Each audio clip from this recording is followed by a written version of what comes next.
Why won't you talk to me? I asked. I've decided not to talk to people I don't know. I understand. I'll go away. Living with my husband's parents, they completely ignored me. I thought my mother-in-law might ignore me, but I never expected my father-in-law to treat me the same way. There was a reason why they changed. It was because my sister-in-law, who didn't like me, came back home. Since she returned, our peaceful life together turned upside down. Don't regret it, okay? You think I'll regret leaving? Think again, meanie. I packed my things and left my in-laws' house. Just 3 days after I left, there was chaos in their home. I met my husband at work. He worked in sales and often came to my office, and I was his main contact. As we spent more time together in meetings, I started to like him. He was caring and kind, tall, and not exactly what you'd call handsome, but he had a charming personality. He was well liked, but for some reason, he said he liked me, and we started dating. When we talked, he told me he grew up in a normal family with parents and a sister.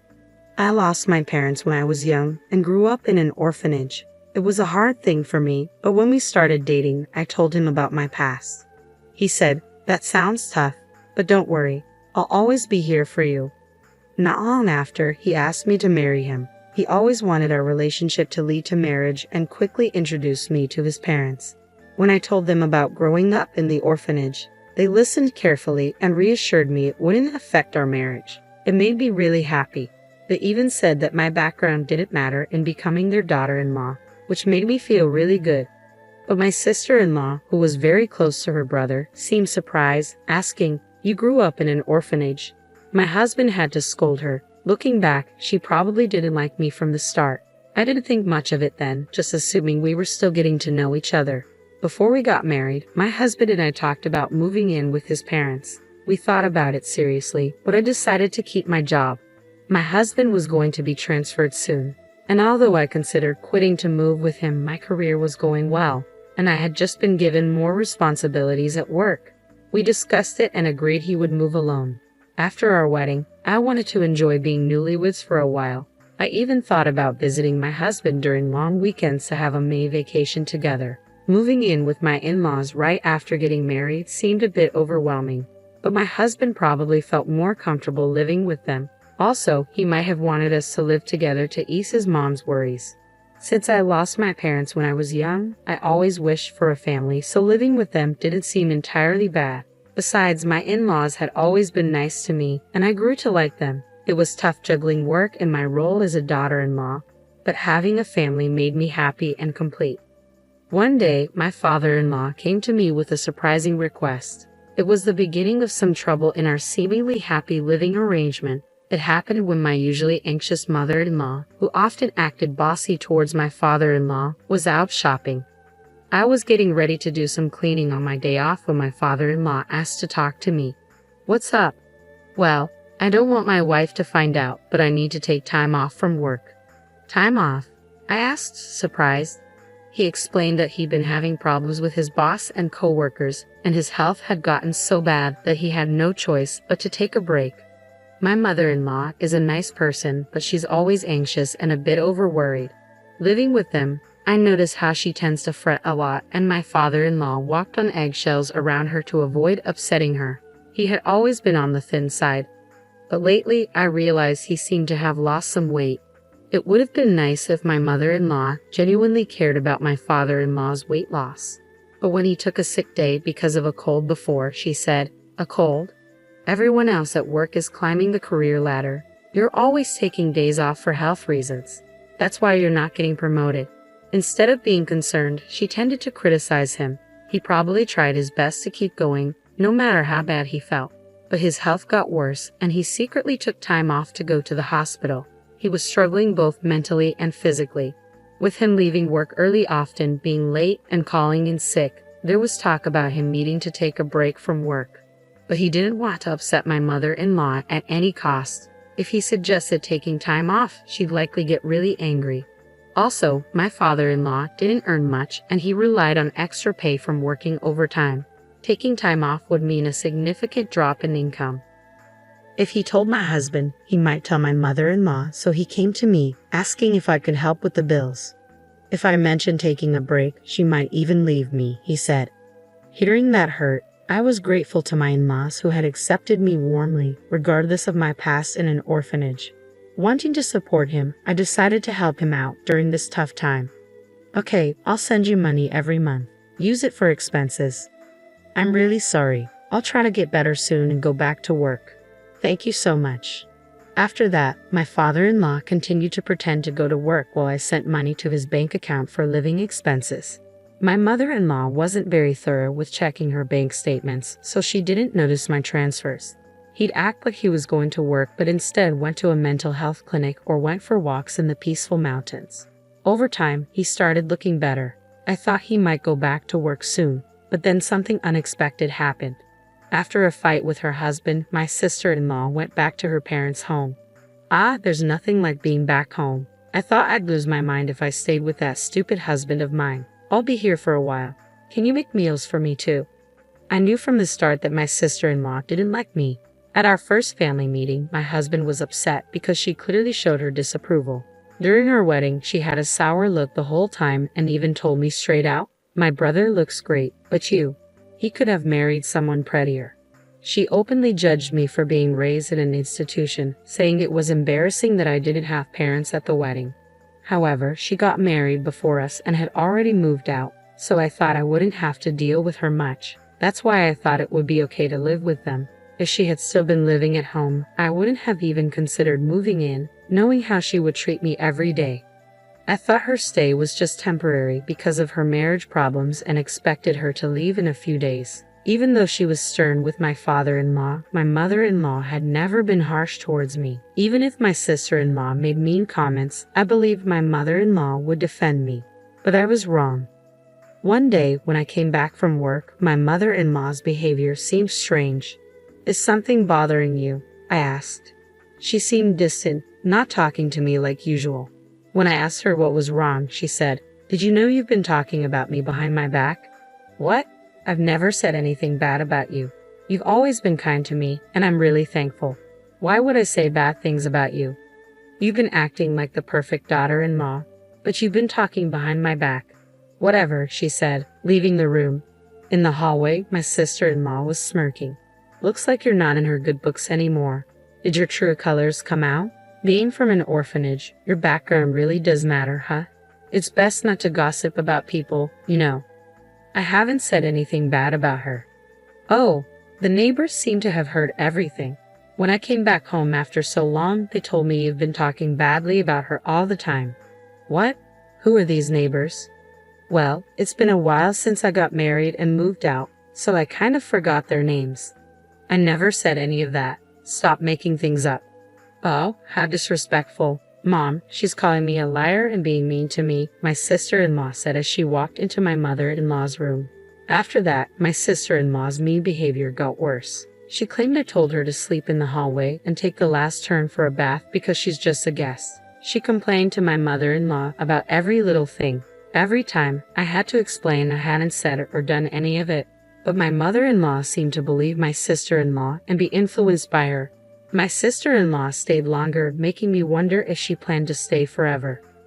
With all these worries, I went home feeling sad. I'm back.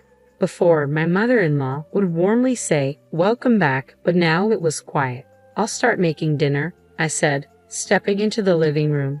I was surprised. Usually, my sister-in-law would rush me to make dinner, but now my mother-in-law, father-in-law, and sister-in-law were eating sushi together. Surprised, my sister-in-law said, "Oh, looks like someone who isn't really family is here. You were planning on having sushi, were you?" My mother-in-law kept eating without looking at me, watching TV. "If you wanted sushi, you should have told me. I came home right after shopping," I said. "Ha! No one said they wanted that," my sister-in-law replied, not even looking at me. "Hey, Mom, Dad, I went out with my friends during the day and got some delicious pudding. Let's eat together," my sister-in-law said, ignoring me. They all started eating the pudding. I was tired from work and didn't have the energy to argue, so I went to my room without eating. The next day, my sister-in-law said she was going out with friends and asked me to drive her to the station. I said no because it was a weekday and I had work. Even if we were going in the same direction, it was a different route, and she wanted to leave around noon. I couldn't do it. "Just take the day off. It's fine. Your cute little sis-in-law just wants a ride. She hasn't had a chance to relax since she got married, right? Can't you be a bit nicer to her now? She said. With all due respect, didn't you go out with friends last night after getting a late call? It seems like you've been going out almost every day since you came home. I have work. Please take the bus or train. My mother-in-law and sister-in-law were talking quietly, but I was done and left for work. However, that night, the event that made me decide to leave this house happened. I got delayed at work and came home after buying groceries, expecting to face some criticism. It was raining heavily when I left the office, and I got soaked just getting in and out of the car. I wondered what nasty surprise was waiting for me tonight. But when I got home, they were all eating takeout again, just like the day before. No hello, acting like they didn't see me. But I was used to it. I looked out into the courtyard from the hallway and saw something in the middle of the garden. Looking closer, I saw it was my stuff. My designer bag that I bought with my first paycheck, shoes that were a birthday gift from my husband, and even my work computer, all wet. I was shocked, and my sister-in-law said with a smirk, "Having the strangers' things in the house grossed me out, so I threw them out." Flaunting a designer bag like that, how arrogant of you. Neither of my in-laws said anything about her terrible behavior. Why didn't you stop her? Have I done something to you? Do you really believe her lies about me badmouthing you and bullying her? Aren't you upset with her for what she did? I asked. My mother-in-law avoided my eyes and stayed silent. Why won't you say anything? I asked again. I can't talk to strangers. I can't be friendly with someone who's not family, my mother-in-law replied, not even looking at me. My sister-in-law grinned, waiting for me to respond. Wait, where's my father-in-law? I've been the one supporting him during his time off. I've been the one handling finances in this house. I did it out of gratitude, but shouldn't he stand up for me now? Surely he'd be on my side. Hoping for his support, I looked at him, but he walked past me without a word and went into his room. That was it for me. I see. I've had enough. Oh, are you upset? I'm sorry. Honestly, I never liked you from the start. You know, being from an institution and all. Just don't regret leaving, my sister-in-law said. As if I would. Good riddance, I replied. I packed my things and got ready to leave right away. Only my father-in-law seemed worried because he relied on me financially. But even he didn't try to stop me or speak up for me. I was done with his indifference. Although my husband's work assignment was far away, I just wanted to get out of that house as soon as possible. I quickly got into my car and drove to him. I never talked to my husband about any of this. I doubt my mother-in-law told him about my sister-in-law coming back home. If he knew, he would have reached out to me because he knows I don't get along with her. But my husband never mentioned anything about my sister-in-law in his calls or messages. I never doubted my husband's behavior before, but maybe she's manipulating him, feeding him lies about things. Even now, as I go to him, he might treat me the same way they did. My heart was heavy, feeling suspicious even toward my husband, whom I trust the most. If he's siding with them, maybe divorce is the only option. That's how distressed I felt. When I arrived at his out-of-state apartment, he hadn't returned yet, probably busy since it was the end of the month. As I waited, my husband came in energetically, maybe noticing the lights. What? You're here. You should have told me you were coming. I would have come back sooner. What a pleasant surprise. No, just seeing your face, he said with a big smile. Seeing him happy to see me after all that happened at my in-laws' house, mixed with relief and humiliation, and I couldn't hold back my tears. What's wrong? Did I do something?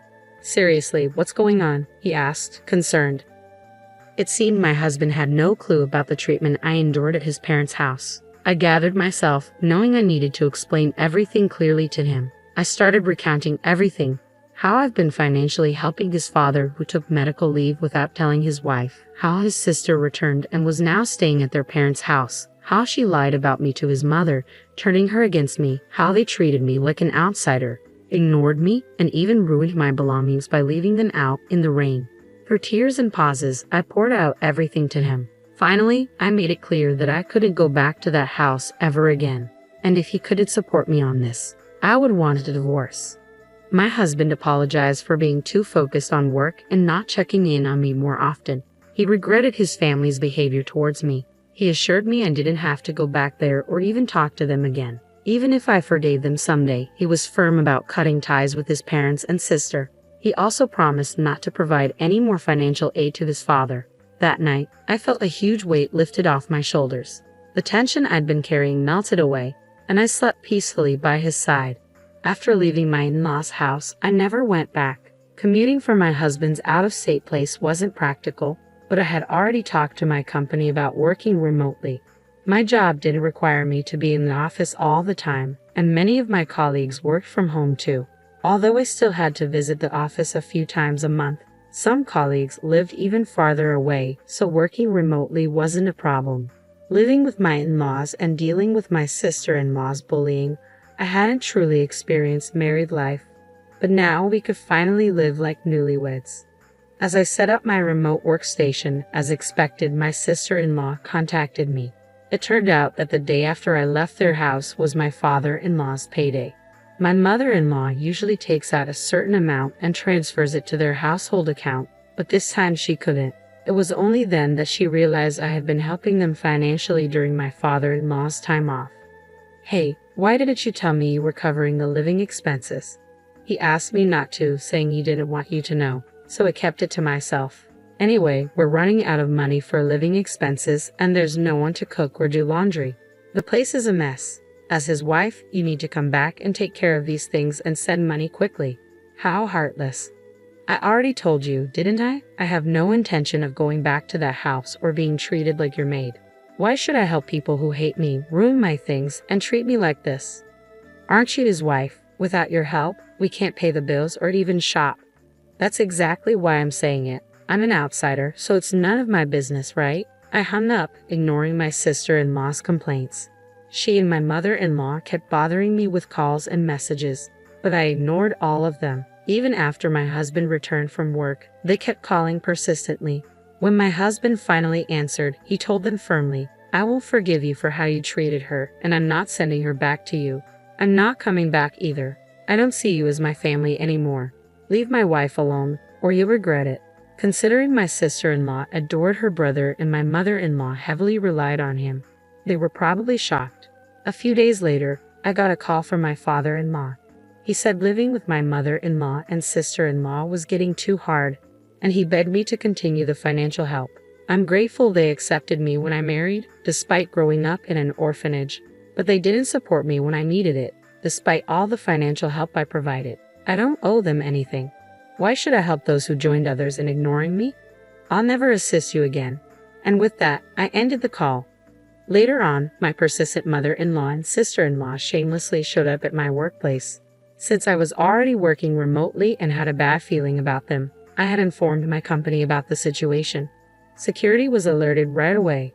They caused a scene, demanding that the company make me send money back home. When my husband heard about it, he said, "Report them to the police." My colleagues were supportive, saying, "I can't believe you had to live with those people. Focus on your remote work with your husband." As for my in-laws, my father-in-law's health declined under the pressure from my mother-in-law and sister-in-law, and he eventually quit his job. My sister-in-law tried to return to her husband's family, but he refused to take her back. The town quickly learned about her drama at my workplace, causing an uproar at her in-law's place. The real reason for their fight was her affair, and this incident added to their problems, leading to an immediate decision to divorce. Left without a home, my in-laws and sister-in-law moved to a cheap apartment, managing with part-time jobs. As for my husband and me, we're finally enjoying peaceful days, feeling mentally and physically fulfilled. Recently, we found out we're expecting a child, and we couldn't be happier.